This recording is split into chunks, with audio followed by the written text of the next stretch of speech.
स्थापकाय धर्मस्य सर्वधर्मस्वरूपिणे अवतारपरिष्ठाय रामकृष्णाय ते नमः।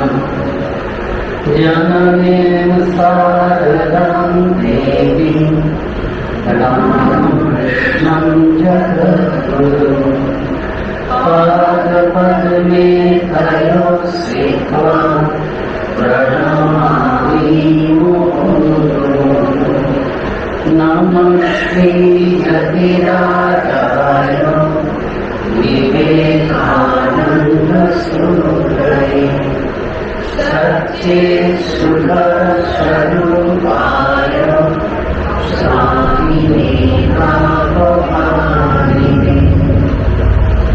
আজকে যোগানন্দজির জন্মতিথি, শ্রীরামকৃষ্ণের অন্যতম সন্ন্যাসী পার্শ্বদ।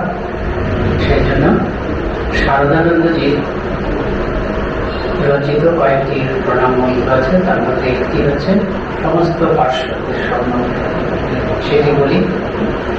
योगानंद प्रेमानंद जाने वये च पार्षदा रामकृष्ण गत प्राण सर्वं स्तां प्रणमामि। এটার মানে হচ্ছে উনি ঠাকুর, মা, স্বামীজি, রাজা মহারাজজি প্রণাম মন্ত্র রচনা করেছেন।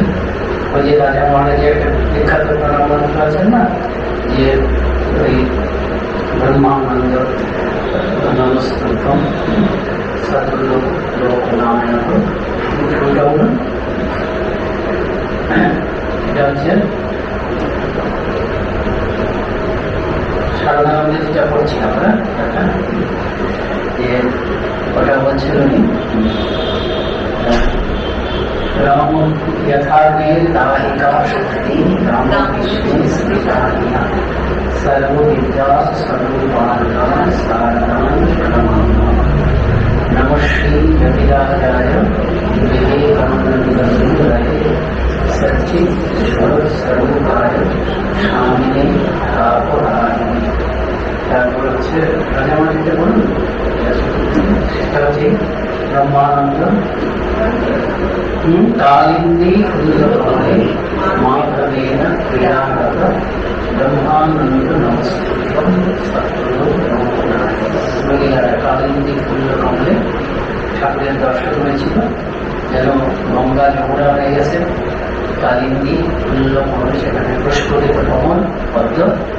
মাধবেন ক্রীড়ারত, শ্রীকৃষ্ণের সঙ্গে মাধবের সঙ্গে ক্রীড়ারত হয়ে আছেন ব্রহ্মানন্দ নমস্কৃত ব্রহ্মানন্দ। সদ্গুরু, পরবর্তীকালে সদ্গুরু হয়েছেন লোকনায়ক, বিরাট তার ব্যক্তিত্ব শক্তি ব্রহ্মানন্দজি। তারপর স্বামীজির সঙ্গে বহু মিল।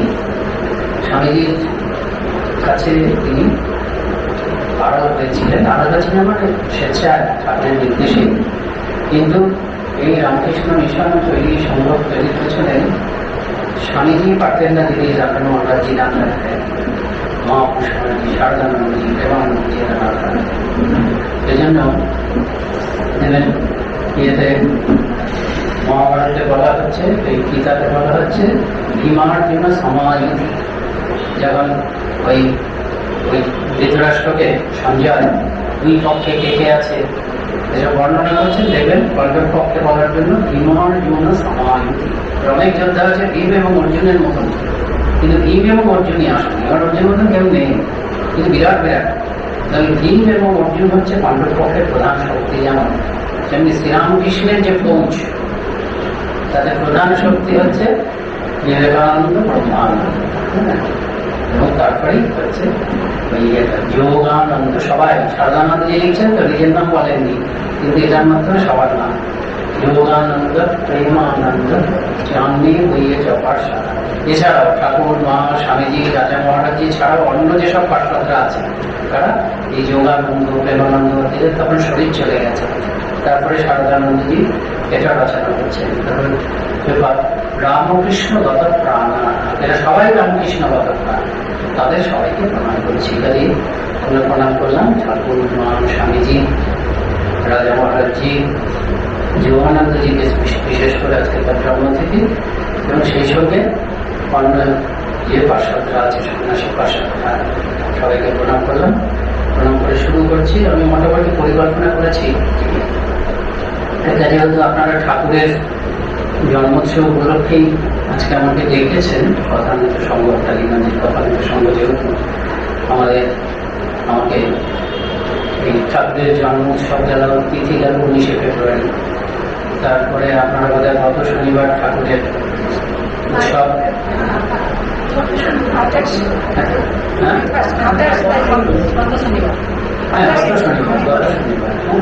গত শনিবার আপনারা পালন করেছেন এবং আজকে দেখেছেন ওই উপলক্ষে আজকে আমার যোগানন্দজির জন্মতিথি। সেজন্য আমি খুব সংক্ষেপে 1 ঘন্টার মধ্যে বলার চেষ্টা করবো।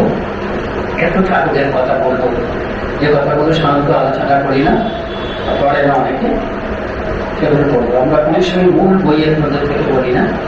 আমি লীলা প্রসঙ্গ থেকে ঠাকুর নিজেকে অবতার বলে চিনলেন কি কি অনুভূতি হলো সেটা বলবো। তারপরে ঠাকুরের সম্বন্ধে কিছু বিশিষ্ট লোক খুব চমকপ্রদ কথা বলেছেন, সেই কথা বলবো। তারপরে যোগানন্দজির জীবনীটা সংক্ষেপে এরকম ভাবে আমি ভেবেছি সাজাবো। তা ঠাকুর তো লীলা প্রসঙ্গ থেকে করছি। ঠাকুর তো সব ধরনের সাধন করলেন, এই প্রথম। তা সারদানন্দজি একটা কথা বলছেন, ঠাকুরের বৈশিষ্ট্য হচ্ছে কি, আমরা দেখি এত যে সাধক জন্মেছেন তারা কি করেছেন, যে তারা একটা নিজস্ব পথে ভগবান লাভ করেছেন। সেই ভগবান লাভ করে তারা তৃপ্ত হয়ে গেছে, রামপ্রসাদ। মাকাটির দর্শন পেলেন, তৃপ্ত। মীরাবাই শ্রীকৃষ্ণের দর্শন করলেন, তৃপ্ত। তারপর শ্রীকৃষ্ণকে নিয়ে আছে, এটাই হয়ে থাকে। তুমি তোমার নিজের পথে ভগবান লাভ করো, তারপরে তুমি ভগবানকে একবার পৌঁছলেই ভগবানকে অসীম তার অন্যতে তুলে দিতে হবে। এখন শ্রীরামকৃষ্ণকে কি দেখছি, তার তো সেই ব্যাকুলতা আমরা দেখেছি, যে আরেকটা দিন চলে গেল, দেখা দিলি না। গঙ্গার ধারে মাটিতে মুখ ঘষে তিনি মানে কান্নাকাটি করছেন, মা দেখা দে, দেখা দে। এখন এরকম ব্যাকুলতার সঙ্গে তো পৃথিবীর মানুষ পরিচিত নয়। সেজন্য রাস্তা দিয়ে যারা যাচ্ছে তারা ভাবছে যে সদ্য বোধহয় গর্ভধারিণী মা চলে গেছে, সেই জন্য মা মা বলে একটা কাঁদছে। আবার কারো কারো মনে হচ্ছে যে ওদের পেটের যন্ত্রণা, শুল ব্যথা, এরকম হয়, মা মা বলে লোক যন্ত্রণা, সেইটা কেউ বুঝতে পারছে না। তারপর দিনের আমরা একটু জানি যে দিনের পর দিন চলে যাচ্ছে, কাঁদছেন, রামপ্রসাদকে দেখা দিলি, মা আমাকে দেখা দিবি না। এই করতে করতে একদিন তার মনে হলো যে এতদিন তো কাটিয়ে এসেছি, এত কেঁদেছি, মা তো দেখা দেননি। এই করতে করতে হয়তো সারা জীবন কেটে যাবে, মায়ের দেখা পাবো না, তাহলে বেঁচে থেকে কি লাভ। তখন ওই খাড়াটা নিয়ে নিজেকে আত্মহত্যা করতে গেলে সেই সময় মা একেবারে আবির্ভূত হলেন। মানে কি, এটা খুব গুরুত্বপূর্ণ। এটা আমাদের সাধারণের কাছে অতটা নয়, কিন্তু তার যে মায়ের দর্শন হলো, এই দর্শনটা অদ্ভুত। মা যে এখন মূর্তি ধারণ করে মা কালী রূপে এলেন, ঠিক না, চৈতন্য। ঠাকুরের পরবর্তীকালে কিন্তু সবসময় বলছেন যিনি ব্রহ্ম তিনি হচ্ছেন মা। তা প্রথম দর্শনটাতে ওই একটা বিরাট জ্যোতি সমুদ্র ঠাকুরকে জানাতেও অভিভূত। চারপাশ থেকে মায়ের কাছ থেকে একটা জ্যোতি আসছে, চারপাশ থেকে একটা জ্যোতি সমুদ্র এসে মাকে অভিভূত করলো। কিন্তু সেই জ্যোতি যেন মা, তিনি যখন তার জ্ঞান ফিরল, জ্ঞান মানে জগতের যখন জ্যোতি সমুদ্র যখন জ্ঞান ফিরল, তখন জ্ঞান মানে এই জগতে, এমনি অজ্ঞান নয়। তো আমরা অজ্ঞান হই, বাইরের জগতের জ্ঞান নেই, কোনো জ্ঞান নেই। কিন্তু ঠাকুরের অজ্ঞান মানে হচ্ছে মনটা এই জগতে নেই, কিন্তু অনেক ঊর্ধ্বতর জগতে আছে। সেই জগতে সমাহিত আছে বলে আমরা ভাবছি অজ্ঞান। তো সেই জগৎ থেকে ঠাকুরের মনটা যখন ধীরে ধীরে এই জগতে নামলো, তখনই আমরা বলছি আমাদের ভাষায় যে ঠাকুরের জ্ঞান ফিরল। তখন দেখা যাচ্ছে তিনি মা মা বলছেন। ঠিক আছে, মায়ের দেখা পেয়ে গেলেন। এরপরে কি, এরপরে মায়ের সঙ্গে আরো যেন পরিচয় হচ্ছে, বারবার এমন পরিচয় যে হাঁটতে চলতে মাকে দেখতে পাচ্ছে, যা কিছু দরকার মা বলে দিচ্ছে। ঠাকুর বলছেন যে আমি সত্যি সত্যি মায়ের নরেনের সঙ্গে কথা বলছেন, যে মা আমাকে এই বললেন ওই বললেন। এই অনেকদিন পরের কথা, নরেন তো এসেছে 1882, আর ঠাকুরের জীবনে এটা হয়েছে হয়তো 1870 আরো আগে। এরকম সময় হয়েছে প্রথম দর্শন, বইয়ে দেখতে হবে কোন সময়। তা নরেনকে বলছেন যে মা এরকম বলছেন, এই বলছেন, সেই বলছেন। মা বলেছেন না ইয়ে বলেছেন? নরেন বলেছেন। ঠাকুর অবাক, বলিস কি রে, কথা বলে যে রে, কথা কয় যে রে। ঠাকুর অবাক, ও আপনার মাথার ভুলে কথা। তারপরে খুব মন খারাপ, কেন নরেনকে তিনি জানেন যে ও মা দেখিয়ে দিয়েছেন যে ওর সত্য ছাড়া সত্য একদম রয়েছে, ওর মুখ থেকে সত্য ছাড়া কিচ্ছু বেরোবে না, অন্যেরা যাই হোক, কিন্তু নরেন একদম সত্যের জীব। কাজে ঠাকুরের মনটা খারাপ হয়ে গেছে। ঠাকুর মাকে গিয়ে বলছে, এরকম ধরনের ঘটনা আরো হয়েছে। ওই যে ঠাকুর বলছেন যে চাতক হচ্ছে বৃষ্টির জল ছাড়া কিছু খায় না। ঠাকুর ওটা ভক্তের উদাহরণ দিতেন। ভক্ত ভগবানের দিকে তাকিয়ে থাকে, সারা পৃথিবীতে কারোর কাছ থেকে সে কিছু প্রত্যাশী নয়। ভগবান দেবেন, ভগবান তো মানুষের মাধ্যমেই দেবেন, কিন্তু সেই জানে ভগবান দেবেন, সত্যি ভগবান দেবেন, মানুষের মাধ্যমেই দেবেন। তাই আমি নিয়ে বলেন, না আমি দেখেছি চাতক বৃষ্টির জল ছাড়া অন্য জলও খায়। তাহলে খুব মন খারাপ হয়ে গেল। তুই দেখেছিস বলছিস? হ্যাঁ, তুই যখন দেখেছিস তখন নিশ্চয়ই তুই তার সত্যি ছাড়া মিথ্যে বলবি না। মন খারাপ হয়ে গেছে। কেন মন খারাপ? যে এরকম একটা ভেবেছিলাম সেটা ভুল হয়ে গেল, তারপর বড় বড় যে দর্শন হয়েছে সেগুলো যদি ভুল হয়ে যায়, এখন খুব মন খারাপ। কারণ নরেন বলেছে তো। তারপরে একদিন নরেন, ওই দেখুন আপনাকে বলেছিলাম চাতক বৃষ্টির জল ছাড়া অন্য জল খাচ্ছে। ওটা চাতক কোথায়? ওটা তো চামচি। তুই আমার মন খারাপ করে দিয়েছি, আমি আর তোর কথা শুনবো না। এইবার ঠাকুরের সঙ্গে মায়ের একদম তুলো নিয়ে দেখছেন, নিঃশ্বাস নিচ্ছেন। তারপরে হঠাৎ ঝমঝম শব্দ হচ্ছে, তাকিয়ে দেখলেন মা উঠে গেলেন দোতলায়। উনিও পেছন পেছন উঠলেন, ছাদের উপরে উঠলেন। এই দেখছেন মা একবার কলকাতা দেখছেন, একবার গঙ্গা দেখছেন, একবার গঙ্গা একবার কলকাতা। এসব দেখেছেন তিনি একদম আপন মায়ের সঙ্গে। মা খাবি? খাওয়াচ্ছেন। নিজে ও আগে আমি খাবো, নিজে এগুলো তো অনাচার। অদ্ভুত লীলা। লীলা, এই যে লীলা চিন্তন না, এই যে আমরা বলি ধ্যান হয় না। আপনারা আমাকে সিনিয়র মহারাজ একাধিক বলেছেন এই লীলার ধ্যানও করা যায়। ঠাকুরের কথা এগুলো তো কাহিনী, ঠাকুর যেন দক্ষিণেশ্বরে আছেন, এই করছেন, এগুলো তো তার সম্বন্ধে, তার সম্বন্ধে। তিনি আগে তুই খাবি, আগে আমি খাবো করে নিজে খাচ্ছেন। এর ফলে কি হলো, সাধারণের চোখে তো অনাচার। খবর গেল রানী রাসমণির কাছে, খবর গেল। রানী রাসমণি মথুর দেখতে এলেন। মথুর বুঝলেন যে শীঘ্রই মা জাগ্রত হবে, জাগ্রত হয়েই গেছে। তবে রানী রাসমণি তার ঘটনা হলো, মথুর প্রোটেকশন দিলেন যে বাবাকে যদি কেউ বলে যার গাড়ি দুটো মাঠা আছে যে যেন বাবাকে। তো রানী রাসমণির সেই ঘটনা যে বাবার পুজো দেখছেন, পুজো দেখতে দেখতে মামলার কথা চিন্তা করছে। সঙ্গে সঙ্গে খেয়াল নেই যে তিনি সামান্য বাহ্যিক জগতে। সঙ্গে সঙ্গে সবাই লাঠি সোটা নিয়ে চলেছে। রানীমাকে মেরেছে মানে পাবন তো সাংঘাতিক। এগুলো এক্ষুনি এই সকলের আদরের বলে স্পেশাল মানে সেজন্য তাদের অন্যদিন রাগও আছে, কাজে একটা যেন সুযোগ পাওয়া গেছে। এবার তো নিশ্চয়ই রানীমা বের করে ফেলেন। সবাই এসে গেছে, এই রানীমার মুখ থেকে কথা শুনলেন। রানীমা বললেন না, সব চলে যাবে, কিছু হয়নি। তিনি তো জানেন যে কার কাছে আছে সত্যি সত্যি। এইসব লীলা চলছে, কিন্তু তারপরে এখানে তো তার তৃপ্ত হয়ে যাওয়ার কথা, রামপ্রসাদ মীরাবাই এদের মতন। কিন্তু একটা কি যেন প্রেরণা তাকে নিয়ে বেড়াচ্ছে। তিনি অন্য সব হিন্দু ধর্মের কোন কোন শাখায়, এই বৈষ্ণব শাক্ত শাখায়, রামায়িক সম্প্রদায়ের রাম, এবং সবসময় দেখা যাচ্ছে তার মনে যেটা উঠছে সেই শাখায়, হিন্দু ধর্মের যে শাখায় সাধন করার তার ইচ্ছা হচ্ছে, গুরুও চলে আসছে।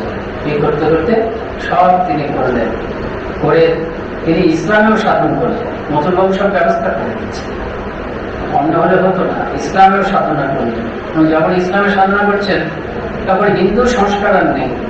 এই করতে করতে অদ্বৈতের সাধনা করলেন। তারপর তার আগে আছে কি ওই মধুর ভাবে সাধনা করলেন। মধুর ভাব মানে মানে ভগবান যেন আমার সঙ্গে। মধুর ভাবের বৈশিষ্ট্য হচ্ছে কি, সেখানে নারী পুরুষ সবাই নিজেকে নারী ভাব, আছে না, ওই ওই রূপ গোস্বামী নাজিব গোস্বামী কার কাছে মীরাবাই দেখা করতে এসেছিলেন বৃন্দাবনে, ওরা তো সন্ন্যাসী, বললেন যে আমি তো নারীর সঙ্গে কথা বলবো না। তখন মীরাবাই লিখে পাঠালেন যে এতদিন জানি নাই যে এই শ্রীমন এই মহা বৃন্দাবন এই ধামে শ্রীকৃষ্ণ ছাড়া আর কোনো পুরুষ আছে, এখানে পুরুষ নারী এই হচ্ছে মধুর ভাব। আমরা সবাই আমাদের সবার প্রেমাস্পদ হচ্ছে শ্রীকৃষ্ণ, সেই জন্য মধুর ভাব সাধন এটাকে বলা হচ্ছে সমস্ত ভাবে ঘনীভূত, যে শান্ত দাস্য বাৎসল্য যেটা সর্বোচ্চ কিন্তু কঠিন, সর্বোচ্চ অতি উচ্চ ভাব কিন্তু কঠিন ভাব, যেটা করতে গেলে অনেক সময় মানুষের এটা পতন হয়ে যায়। সেই জন্য এইভাবে সাধন, কিন্তু ঠাকুর তো করবেন এইভাবে সাধন করতে গেলে প্রথমে রাধারানী ভাবে সাধন করতে হয়। নারী তো সাথে সাথে নারী হয়ে গেছে, মথুরবাবু অন্তঃপুরে মথুরবাবুর স্ত্রী তার সঙ্গে রয়েছে একেবারে কিচ্ছু যেন নারী। শুধু তাই মানে দুর্গা পুজো হচ্ছে, বাবাকে কোথায় রেখে যাবে মথুরবাবুর স্ত্রী ভাবছে, আরতি হচ্ছে, তার আরতিতে যাওয়ার ইচ্ছা, যদি বাবা সবসময় অবস্থ হয়ে যাচ্ছে, মথুরবাবু স্ত্রী কি করবেন, বাবাকে দেখবেন না আরতি দিতে, তখন মাথায় একটা ঢুকিয়ে যে বাবাকে একদম মেয়েদের সাজে সাজিয়ে দিলে, মেয়েদের সাথে সাজিয়ে মেয়েরা সব চামড় দোলাচ্ছে, যেখানে মায়ের কাছে মেয়েরা দুপাশে দাঁড়িয়ে আছেন দালানে, মায়ের দুপাশে একজন চামড় দোলাচ্ছে, ওদের মথুরবাবু স্ত্রী নিজেই, তার পাশে বাবা দাঁড়িয়ে আছে। মথুরবাবু এত বাবাকে দেখছেন, বাবা মানে ঠাকুর, তো জিজ্ঞেস করছে, পরে জিজ্ঞেস করছেন, আচ্ছা তোমার পাশে যে মহিলাটি দাঁড়িয়েছিলেন তাকে তো আত্মীয় স্বজনই হবে, তোমার উনি কখনো তো দেখিনি, আমাদের দিয়ে এসছে। ও বাবা, তুমি বাবাকে চিনতে পারবে, ও তো আমাদের বাবা। মানে নারী মানে পুরো নারী, এইরকম ভাবতে ভাবতে নিজেকে ভাবছেন গোপিনী, গোপিনী ভাবতে ভাবতে গোপিনীদের মধ্যে যিনি শ্রেষ্ঠ রাধারানী, রাধারানীর কৃপা করলে শ্রীকৃষ্ণের দেখা পাওয়া যাবে না।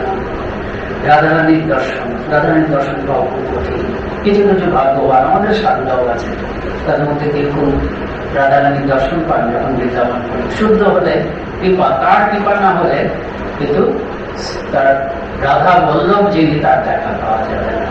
রাধারানীর দর্শন পেলেন, তারপর শ্রীকৃষ্ণের দর্শন পেলেন। মধুর ভাব, মধুর ভাব মানে পুরুষেও নিজেকে নারী ভাবছে। এরপরেই অদ্বৈত সাধন করতেন, তোতাপুরি এলেন, তোতাপুরি, এবং যখন তার অদ্বৈত যেটা প্রয়োজন মা জুটিয়ে দিচ্ছে। তোতাপুরি হচ্ছে মানে অন্য প্রদেশে তিনি কোনো জায়গায় 3 দিনের বেশি থাকেন না, কঠোর সাধনা করেছেন। পুরীপন্থী সন্ন্যাসী মানে শঙ্করাচার্য যে দর্শনামী সন্ন্যাসী সম্প্রদায় করেছেন তার মধ্যে একটা হচ্ছে পুরী, আমরা সব পুরীপন্থী সন্ন্যাসী। তার যেহেতু তোতাপুরি আমাদের মানে ঠাকুর যদি গুরু হন, ঠাকুর আমাদের গুরু মনে করি, পরম গুরু হচ্ছে তোতাপুরি যে সন্ন্যাসীর দিক থেকে, সন্ন্যাসের দিক থেকে।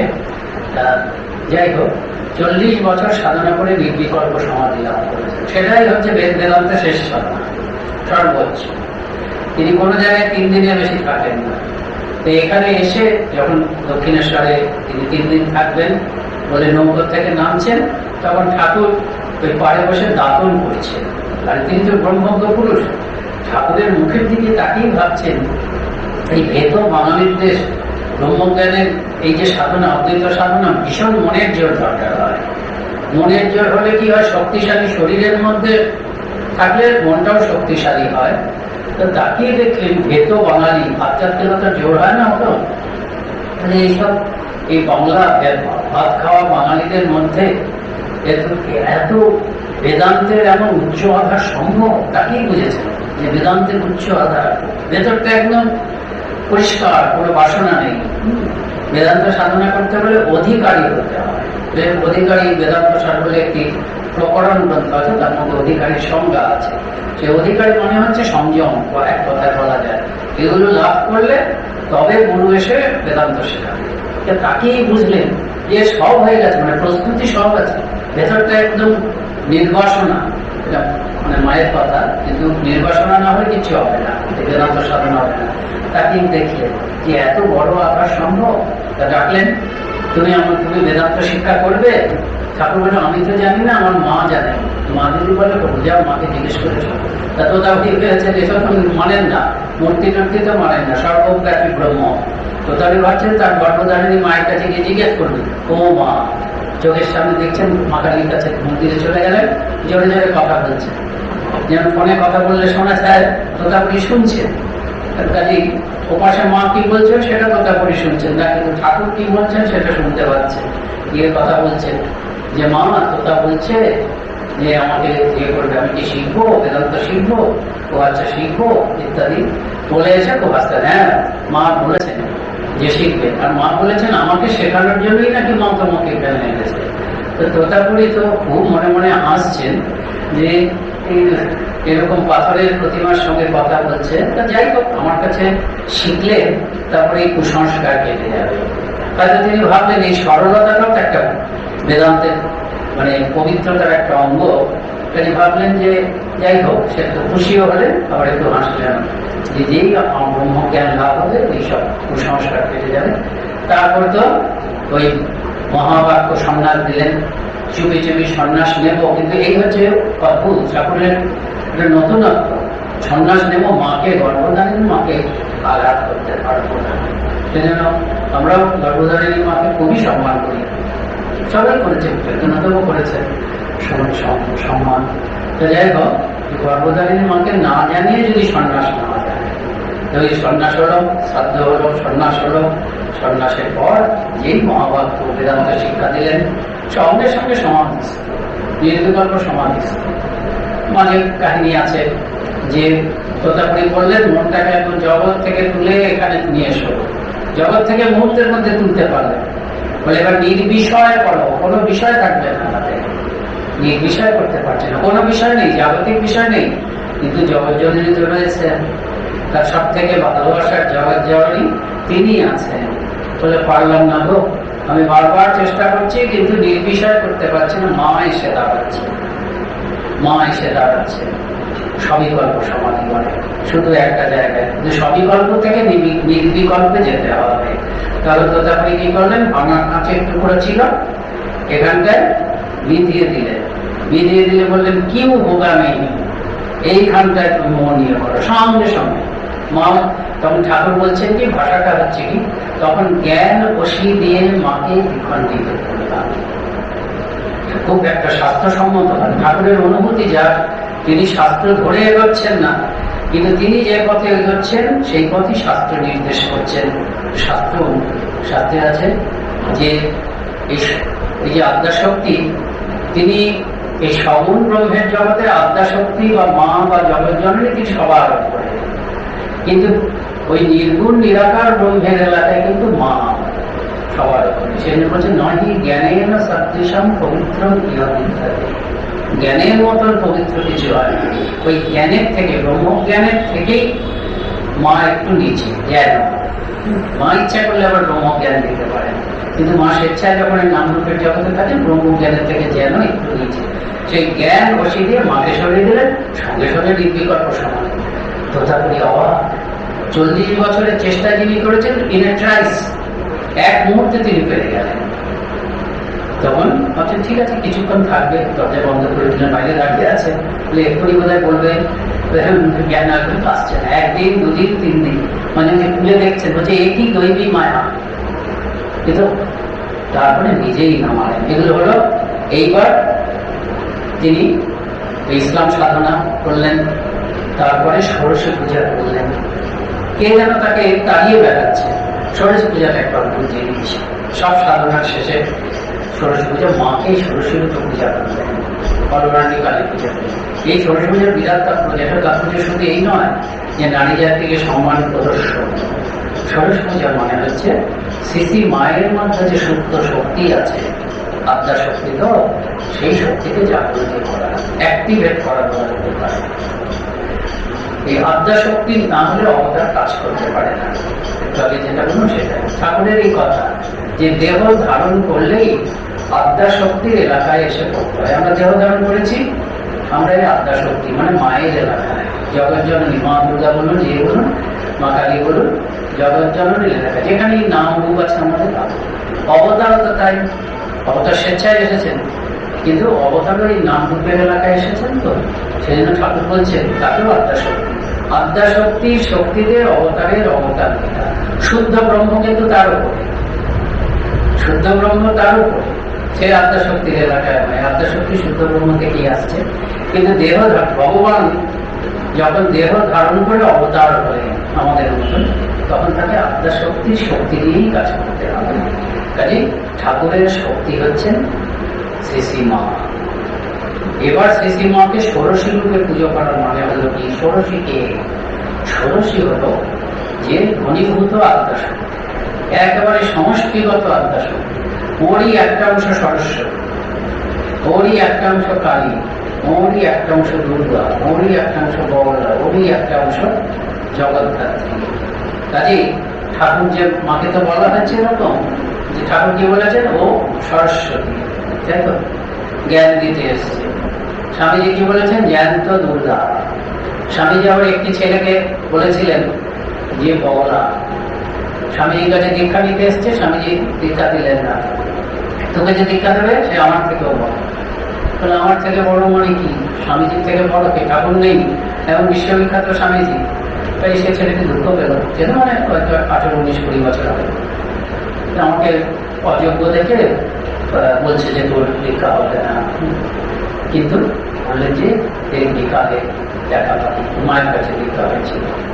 আরেকজন স্বপ্নে দেখেছে এক দেবী মূর্তি তাকে দীক্ষা দিচ্ছে। স্বপ্নে দেখছে ঠাকুরের কোলে শুয়ে আছে, আর এক দেবী মূর্তি এসে তাকে মন্ত্র দিচ্ছে। বলে আমি এখন মন্ত্র টন্ত্র চাই না, মহা আনন্দে আছি, ঠাকুরের কোলে আছি। বলে নে এই মন্ত্রটা নে, দেবী মূর্তি বলছে। এই মন্ত্র নিয়ে কি হবে? এই মন্ত্র নিয়ে তুই কবি হতে পারবি। কবি মানে হচ্ছে জ্ঞানী। কিন্তু সে ভেবে যে কবিওয়ালা আছে, যাত্রা টাত্রা, যাত্রা কবিওয়ালা সব আছে, এই কথা তৈরি করে। বলে আমার কখন কবিওয়ালাদের প্রতি শ্রদ্ধা নেই, বলে আমি কবি টবি হতে চাই না। তখন ওই মা বলে দিলেন যে এই কবি হওয়া মানে জ্ঞানী, এই মন্ত্রটা জপ করা। তা যাই হোক, যন্ত্র জপ করেনি, স্বামীজির কাছে এসে বলছে। তবে স্বামীজি বলছেন দেখ, এটা বিশ্বাস কর, ঠাকুর বলতেন দেব স্বপ্ন সত্যি, তোকে যে মন্ত্র দিয়েছে সেটা জপ করতে থাক। বলে না, আমার ওইসব বিশ্বাস নেই। এসব বুঝি তোর ওইসব ঈশ্বর নিরাকার চৈতন্য স্বরূপ যে বোধোদয় বইয়ে পড়েছি সেটা তোর হয়েছে? বিশ্বাস কর, আমি তোকে বলছি। এরপরে কালে ওই দেবী মূর্তির দেখা পাবি, বগলার অবতার, বাইরে শান্ত ভাব, ভেতরে কিন্তু সংহার মূর্তি। সংহার মূর্তি কেন? বগলাকে অসুরকে ওই দাঁড়িয়ে ধরে ওই মা সেই হরিশকে করেছিলেন না, হরিশের মাথা বিকৃতি হয়ে গেছিল, মায়ের পেছনে ছুটছিল, মা দুর্বল, মা লাজুক, মা কোথায় পালিয়ে পালিয়ে বেড়াচ্ছে। মা বলছেন ওই ওই মড়াইয়ের চারপাশে, ধানের মড়াইয়ের চারপাশে পাক কাটছে বাঁচার জন্য। তো বলছেন 7 বার ঘুরে নিজের স্বরূপ মনে পড়ল, নিজ মূর্তি ধারণ করল। ওই এবার তিনি হরিশের মুখোমুখি হয়ে হরিশকে ভাবা দেয় শ্রী মাকে, যে হরিশকে চিৎ করে ফেলে তার বুকের উপরে বসে দাড়ি ধরে, এই বগলার অবতার তাই দাড়ি ধরে ওষুধকে মারছে। এই দাড়ি ধরে দু গালে এমন থাপ্পড় মানে যে সাপকে হে হে হে করতে লাগলো। মা হচ্ছে। তারপর হরিশ পালিয়ে গেল, নিরঞ্জন মহারাজকে পাঠিয়ে দিলেন সারদার বুঝি, হরিশ চলে গেল। কিন্তু জগৎ জননী তো তিনি কল্যাণ করতে এসেছেন। ও যে থাপ্পড় খেলো বগলার শ্রী মায়ের কাছে, যে থাপ্পড় খেলো তাকে হরিশের পাগলামি চলে গেল। এই যে বগলা, এই যে সরস্বতী, এই যে দুর্গা, এগুলো শ্রী মায়ের আদ্যাশক্তি। ষোড়শী এক একটা দিন ঘনীভূত আদ্যাশক্তি। এই পূজাতে মাধ্যমে ঠাকুরের সব সাধনা শেষ হল। এইবার এরপরে কি হবে দেখা যাবে। শ্রীরামকৃষ্ণ এবার বিতরণ করতে শুরু করবেন। স্বামীজি বলছেন যে আমার গুরুদেবের জীবনের প্রথম অংশটা কেটেছে আধ্যাত্মিকতা আহরণে। আধ্যাত্মিকতা অ্যাকচুয়ালি নট, মানে আহরণ বলা যাবে না, মানে যে ট্রেজার তার মধ্যে আছে সেটাকে তিনি ডিসকভার করলেন, কারণ তিনি তো সব। কাজে আধ্যাত্মিকতা আহরণে সময় এরপরে বিতরণ করছেন। এই মোটামুটি 1873-74 নাগাদ ষোড়শী পূজাটা হয়ে গেল। এরপরের থেকেই কিন্তু ঠাকুরকে দেখা যাবে। এরপরে কোনো চেষ্টাকৃত ভাবে কোনো সাধনা করেনি। যীশু খ্রিস্টের দর্শন পেয়েছেন, যীশু খ্রিস্ট দেখা দিয়েছেন, সেটাকে আলাদাভাবে যে তিনি সাধন করেছেন বলা যাবে না। এরপরে হঠাৎ যীশু খ্রিস্ট সম্বন্ধে চিন্তা করছেন, যীশু সম্বন্ধে তিনি শুনেছেন, ওই ছবির দিকে তাকিয়ে তিনি যীশু খ্রিস্টের অদ্ভুত জীবনের কথা ভাবছেন। হঠাৎ যীশু খ্রিস্ট এলেন। যদি এলেন না তার মধ্যে ঢুকে গেলেন। ঢুকে যাওয়ার পরে হিন্দু সংস্কার সব চলে গেল। এবং তখন তিনি দেখলেন যে মন্দির নয়, গির্জায় আলাদা রকম ভাবে সব যীশু খ্রিস্টের নাম হচ্ছে এবং তাদের কি ভক্তি। 3 দিন ধরে ওই খ্রিস্টীয় সংস্কারে ভর্তি ছিলেন, কিন্তু এটা চেষ্টাকৃত ভাবে আর সাধনা নেই। যেমন তিনি যেমন সীতা দেবীর দর্শন পেয়েছিলেন, অনায়াসে দর্শন পেয়েছিলেন, যে সীতা দেবী এলেন, সেটা তো সাধন ভজন করে পাননি। তেমনি যীশু খ্রিস্টের যে দর্শনটা, সেটাও তিনি সাধন ভজন করে পাননি, অনায়াসে তিনি যীশু খ্রিস্টের দর্শন করেন এবং বুঝলেন যীশু খ্রিস্ট তার মধ্যে, যীশু খ্রিস্ট দর্শন মানে এসে তার মধ্যে মিশে গেল। যীশু খ্রিস্ট এসে দাঁড়িয়ে আছেন অপরিচিত অন্য দেশে, মনের মধ্যে থেকে ও এই হচ্ছে ঈশামুষী, জীবের দুঃখে জীবের কল্যাণে যিনি জীবের জন্য অশেষ দুঃখ বরণ করেছিলেন, সেই যীশু খ্রিস্ট এসে তার মধ্যে মিশে গেল। যেমন সীতা দেবীর যখন দর্শন পেয়েছিলেন, তখন দেখছে যে সে অদ্ভুত নিরুপমা সৌন্দর্যের অধিকারিণী একজন মানবী, একজন নারী এগিয়ে আসছে, কিন্তু দেবী নয়, কেন ত্রিনয়ন নয়। তারপরে একটা বানর খুব করে পায়ের কাছে পড়লো, তার সঙ্গে সঙ্গে বললে বলা যে মা জানকী, সীতা মা, জনম দুঃখিনী সীতা দেবী, এসে তার মধ্যে মিশে গেল। কিন্তু সীতা দেবীর মুখে একটা অদ্ভুত সুন্দর কিন্তু করুণ হাসি ছিল। এত দুঃখ পেয়েছেন তো, মায়ের হাসি তো যাবে না, কিন্তু অত্যন্ত করুণ একটা হাসি ছিল। ঠাকুরকে নাকি সেই হাসিটা দিয়ে গেছিল। সেটা ঠাকুরের মুখে একটা অদ্ভুত সুন্দর করুণ হাসি। করুণ কেন? যে জগতের সকলের দুঃখে তিনি দুঃখ অনুভব করেছেন, সেই হাসিটা থেকে যীশু খ্রিস্টের দর্শন পেলে এবার তিনি বিনতে শুরু করলেন। এরপরেই তিনি কিন্তু ওই ব্রাহ্ম ভক্তদের মধ্যে কলকাতায় গিয়ে প্রচার করতে শুরু করলেন। কেন ব্রাহ্ম ভক্তদের? তার টার্গেট কিন্তু নলেন, তার টার্গেট কিন্তু ডাকাত, তার টার্গেট এই যোগানন্দ, ওরাই তার আসল। কিন্তু তাদের বয়স তখন কত? যোগানন্দজির জন্ম হচ্ছে 1861, তার বয়স 12-13। স্বামীজির বয়স হয়তো 10।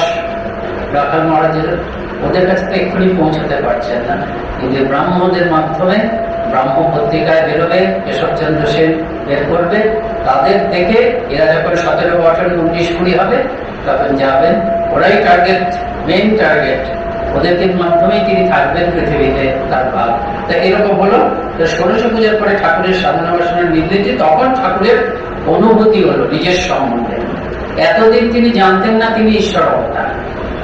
তিনি মাঝে মাঝে ভাবতেন আমার সবকিছুই অবাক কাণ্ড। যেমন শ্রী মা বলছেন না, লোকে আমাকে বলে ভগবতী, আমি বোধহয় তাই হব, কারণ আমার জীবনে যা যা ঘটেছে ঠাকুর তাই ভাবছেন। কি অদ্ভুত অদ্ভুত ব্যাপার। আরেকটা ব্যাপারে ঠাকুরের খুব অবাক লাগতো, এটা সারদাজি খুব সুন্দর কথায় বলেছেন, যে দেখা যাচ্ছে ধর্মে ভীষণ, ধর্মে তো ভাবলাম, যারা হিন্দু ধর্মের মধ্যেও ভীষণ ভেদ মানে ঝগড়া করেন, সাধারণ লোকের কথা তো বাদে দেওয়া হয়, কিন্তু যারা সাধক তাদের মধ্যেও একজন আরেকজনের সঙ্গে মেলে না। সাধকের কথা কি, যারা সিদ্ধ তারাও একজন আরেকজনের তা মানে না। এটা কিন্তু সত্যি কথা। যে ধরুন তোতাপুরি, তিনি অদ্বৈত ভাবে সিদ্ধ, তিনি কিন্তু ওই যে মূর্তি পূজা করছে, ঠাকুরকে দেখে কি বলছেন, কিউ রুটি ঠকতে হবে, তাই না? ঠাকুর হাততালি দিয়ে মায়ের গান করছেন, কিউ রুটি ঠকতে হবে বলছেন। তার মানে কি, তিনি কিন্তু এই দ্বৈত সাধনাকে গ্রহণ করতে পারছেন। আবার ভৈরবী ব্রাহ্মণী 64টা তন্ত্রে সিদ্ধ, ঠাকুরকে শিখিয়েছেন। তিনি সাংঘাতিক, মানে শুধু তান্ত্রিক সাধক না, তান্ত্রিক সাধকদের মধ্যে তিনি নিশ্চয়ই একজন শিরোমণি। তিনি তোতাপুরি যখন এসেছেন তখন তিনি আছেন, তার আগে ঠাকুর তন্ত্র সাধনায় সিদ্ধ হয়েছেন। দেখো বাবা, ওদের কাছে দেও না, ওদের মত একদম শুকনো, তোমার ভক্তি চলে যাবে। অর্থাৎ ভক্তি পদের সাধক এই ব্রহ্মজ্ঞানের সাধককে গ্রহণ করতে পারছে না। ব্রহ্মজ্ঞানের সাধক ভক্তি পদের, মানে সাধক বললে ভুল হবে, শক্তি সাধনায় যে সিদ্ধ হয়েছে, তন্ত্র সাধনায় যে সিদ্ধা হয়েছে, সে জ্ঞানপথের সাধনায় সিদ্ধকে গ্রহণ করতে পারছে না। আর জ্ঞানপথের সাধনায় যে সিদ্ধ হয়েছে, সে কিন্তু এই ভক্তিপথের সাধনায় সিদ্ধকে গ্রহণ করতে পারছে না। কাজে সাধারণ মানুষ, সাধক এবং সিদ্ধ পুরুষ বিভিন্ন মতে তারা পরস্পর ভাবকে নিতে পারছেন না। কিন্তু নিজের অন্তরের দিকে তাকে ঠাকুর দেখতেন, আমার তো কিছু অসুবিধা হয় না, আমি তো সবাইকেই গ্রহণ করতে পারি। তখন সারদানন্দজি লিখছেন তিনি দেখতেন যে বাইরে এত ভেদ বুদ্ধি আর ভিতরে অর্থাৎ তার নিজের মধ্যে ভেদের একান্ত অভাব। এটা দেখে তিনি খুব বিস্মিত হতেন। মানে he himself was A riddle to himself. তিনি যেন তার নিজের কাছেই একটা ধাঁধা ছিল। যেই নিজেকে সব সাধনা হয়ে গেল, ষোড়শী পুজো হলো, মা দেখিয়ে দিলেন, প্রথমেই বুঝলেন তিনি ঈশ্বর অবতার। এই প্রথম বুঝলেন যে আমি তো সাধক নই, আমি সিদ্ধও নই। যাকে পাওয়ার জন্য সাধকরা সাধনা করে, যাকে পেয়ে সাধকরা সিদ্ধ হয়, আমি চিরকাল সেই ঈশ্বর অবতার। এই বুঝলেন। সেজন্য তিনি বুঝলেন কি, যে আমাকে অনেক কিছু নতুন জিনিস দিতে হবে, তার মধ্যে প্রধান এই নতুন জিনিস যত মত তত পথ। এটা পৃথিবীতে কখনো দেওয়া হয়নি। শাস্ত্রে আছে, আমাদের বেদে আছে, একম সৎ বিপ্রা বহুধা বদন্তি, কিন্তু সেইটাকে প্রচার করা হয়নি। সেটাকে ধরে কেউ সাধন ভজন করেনি, নিজের জীবনে প্রথমে প্রমাণ করে সেটা ছাড়া পৃথিবীতে কেউ ছড়ায়নি। এই যুগে, আগামী যুগটা অবতার তো যুগাবতার, তো অবতার তো শুধু ওই 1836 থেকে 1886 সালের জন্য নয়, এই 2026 সালের জন্য। অবতার জানতেন যে এই যুগটা হবে হচ্ছে গ্লোবালাইজড, বিশ্বায়িত জগৎ। এখানে বিভিন্ন মতের লোক তারা ঝগড়া করে বাঁচতে পারবে না, তাদের সবাইকে পরমার্থন করতে হবে, কেন সবার মধ্যে সত্য আছে। সেই জন্য এইটা তাকে বিশেষ, এইটার জন্যই ভগবান তার মধ্যে ওই নিরন্তর প্রেরণা দিয়েছে অন্য পথে কিভাবে করা যায়, অন্য ধর্মে কিভাবে ভগবানকে পাওয়া যায়, এটাকে চালিয়ে দিয়েছে মা। সেই জন্য বলছেন একটা কথা, যে মায়ের কথাটা খুব সুন্দর, যে ঠাকুর যে সর্বধর্ম সমন্বয় প্রচার করার একটা প্ল্যান করে সাধনা করেছিলেন তার নয়। তিনি ভগবান ছাড়া কিছু জানতেন না। তার সব সময় ভগবান লাভ করেছেন কালীকে নিয়ে, তার সবসময় ভগবান নিয়েই থাকার ইচ্ছে। অন্যেরা কিভাবে কালীকে পায়, অন্যরা কিভাবে ভগবান পায়, এই প্রেরণাটা তাকে তাড়িত করেছে। এই তাড়িত করার জন্যই তিনি বিভিন্ন মতে সাধন করেছেন, এবং তার ফলশ্রুতি আমরা পেয়েছি যত মত তত পথ। তাতে কি বললেন আরেকটা কি, যে তার মুক্তি নেই। তার মুক্তি নেই মানে কি, তাকে বারবার ধরে আসতে হবে, যথা যথা এই ধর্মস্ব, যখনই ধর্মের জ্ঞানী হবে তাকে আসতে হবে, আমরা মুক্ত হয়ে যাবো, আমরা ভগবান লাভ করবো, জ্ঞান লাভ করবো, পদ্ম কিংবা শতাব্দান্তে আমরা মুক্ত হয়ে যাবো। আমাদের যাওয়া আসা একদিন না একদিন শেষ হবে। এই জন্যে হতে পারে, যারা পারবে না এই জন্যে, পরের জন্যে বা অনেক পরের জন্যে।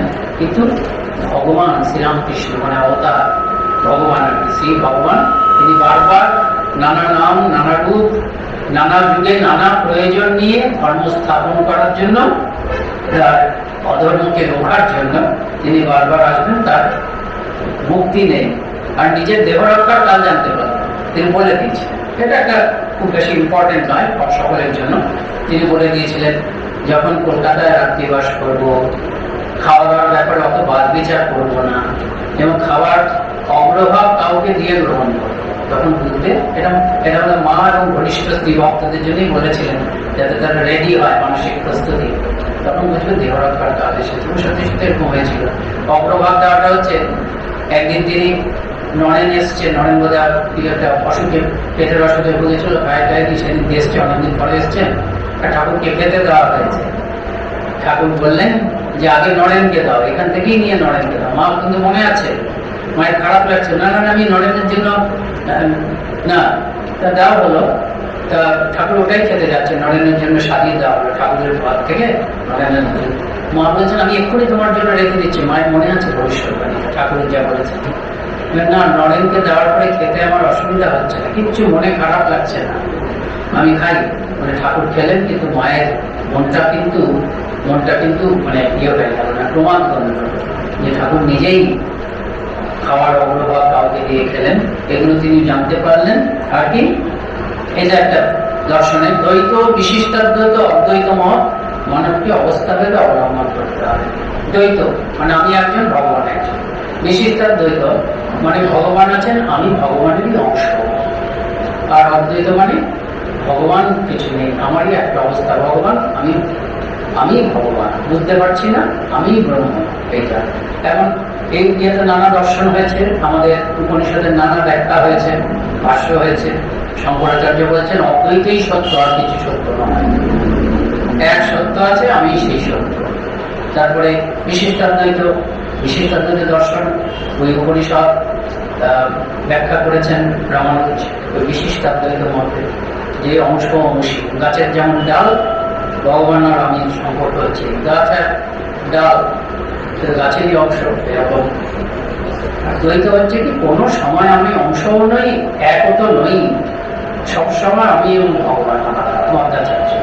কিন্তু ঠাকুর এসে এই ভেদ থাকার জন্য কি হয়েছে, ভীষণ দ্বন্দ্ব হয়েছে, অনেক অনেক দ্বন্দ্ব হয়েছে মত পথ নিয়ে। ঠাকুর এসে বললেন, ঠাকুর যেটা বললেন স্বামী এই তো বললেন প্রত্যেকের জীবনেই আসবে।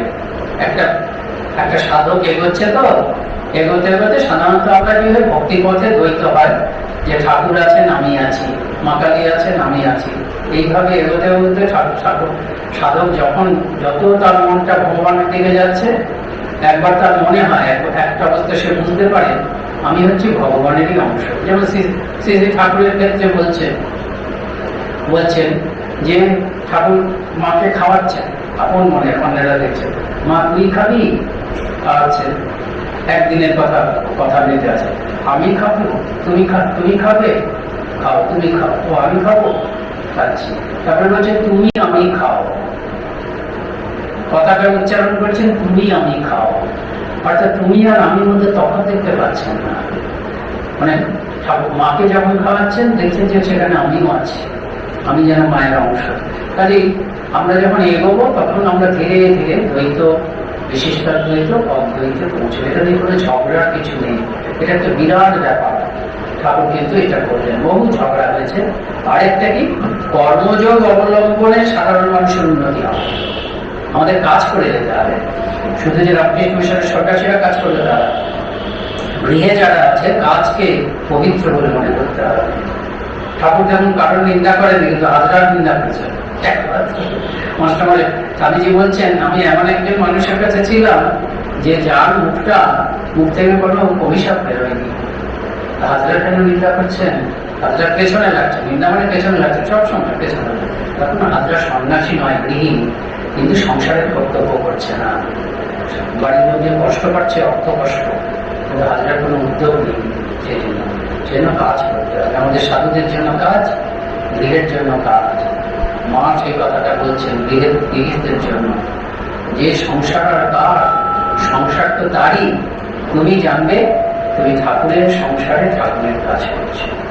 মাকে একদিন বলছে এত কাজ করছেন, বা যেন এত কাজই লক্ষ্মী, আশীর্বাদ করার জন্য কাজ করেই যেতে পারি। তাহলে কর্মযোগ, ভগবানের কাজ, ভগবানের সংসার, এসব ভাবলেই কাজ কর্মযোগ হয়ে যাবে। আমাদের কাজ করে যেতে হবে, দেন সাধন ভজন হবে, কাজ হয়ে যাবে। স্বামীজি বলছেন 1 ঘন্টা সাধন ভজন করবি, তাতেই যৌথ হবে, বাকিটা সেবা করবি, কাজ করবি।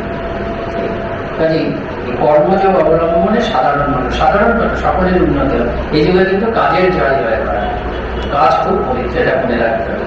তারপরে যাদের শেষ জন্ম তারা তার মত গ্রহণ করবে। আমরা যদি তার মত গ্রহণ করি, আমাদের আশা করা আছে যে আমরা এত জন্ম জন্মান্তর পার হয়ে এবার ওদের লাস্ট লেগে, ওই যে হয় না বিরাট ম্যারাথন রেস হয়, একদম মানে বিরাট যে বহু 2000 মিটার, ঠিক না, অনেক প্রথম ধীরে ধীরে দৌড়ায়, তারপরে যত আসছে, প্রথমে যারা বেশি দৌড়ে তারা আসতে পারে, তারপর দেখা যাচ্ছে স্পিড, লাস্ট লেগ যেটা হচ্ছে সেখানে খুব স্পিড। তাই আমরা আশা করতে পারি ঠাকুরের মধ্যে, ঠাকুরের মত, এই ঠাকুরের ভাবে আমরা এসেছি, মানে অনেক এগিয়ে গেছি। কাজে আরো সতর্ক থাকতে হবে, এগোনোর থেকে পেছানো। কিন্তু ধর্মজগতে সবসময় যে আমরা এগোবো তা নয়, ভুল করলে পিছিয়ে যেতে হবে। Nothing is ensured until and unless you attain the supreme reality, ব্রহ্মজ্ঞান। ব্রহ্মজ্ঞান লাভ না করা পর্যন্ত কিন্তু যে কোনো সময় ভুল করলে পিছিয়েও যেতে হবে। কাজেই যদি আমরা আনন্দ অনুভব করি ঠাকুরের কথা অনুযায়ী, যে এই জন্মটা আমাদের নিশ্চয়ই শেষ জন্ম, কারণ ঠাকুরের ভাব আমাদের ভালো লাগছে, ঠাকুরের ধারায় আমরা সাধন ভজন করছি, আমি কিন্তু সতর্ক থাকতে হবে। যতটা অ্যাচিভ করেছি ততটা থেকে যেন আর পেছনের দিকে না হবে, আরো সতর্ক হতে হবে, এটা ঠাকুর বলছে। তার ভাব আরেকটা কি, উদার মতে সম্প্রদায় প্রবর্তন করতে হবে, এই নামটি সময়। উদার মতে নবীন সম্প্রদায় জগৎজননী তাকে বলে দিলেন। শুধু তাই নয়, কাদেরকে নিয়ে সম্প্রদায় করতে হবে সবাইকে দেখিয়ে দেয়, নরেন, কাকা ইত্যাদি লিখে দেয়। তারপর বলছেন পূর্ণ যখন এলো তখন মা যাদেরকে যাদেরকে দেখিয়ে দিয়েছেন তাদের আশা শেষ হলো, এটা বলছে আছে। কাজেই তারা সব এলেন, এদেরকে স্তম্ভ করে এই রামকৃষ্ণ মঠ মিশন, এই বলরাম, তারপরে মাস্টারমশাই, শুধু সন্ন্যাসী নয়, গৃহী, এই নতুন উদাহরণ নয়। এই মতের বৈশিষ্ট্য হচ্ছে অনেক কিছু, উদাহরণ, সব ধর্ম সত্য, যত মত তত পথ, এটা সত্য। আরেকটা কি হচ্ছে এই সেবা, সেবা, মানুষের সেবাই ভগবানের সেবা, এগুলো কত বৈশিষ্ট্য আছে। আর কি ভগবানকে যে পথে ডাকো, ব্যাকুল হয়ে ডাকো, তুমি লাভ করবে, সহজ সরল। এইগুলো ঠাকুরের মানে তিনি সমস্ত সাধারণ, এইগুলো হচ্ছে ঠাকুরের জীবনের বৈশিষ্ট্য। আর কি বলেছিলাম যে ঠাকুরের সঙ্গে একটা দুটো কথা খুব সুন্দর অনেকে বলেছে, সেটা বলবো, একটু বলি, তারপরে একটু যোগানন্দজির কথা একটা দুটো বলবো, সময় নেই অত। ঠাকুরের সম্বন্ধে ইন্টারেস্টিং যেটা হচ্ছে লেক শিক্ষণ বলে এক ভদ্রলোক এই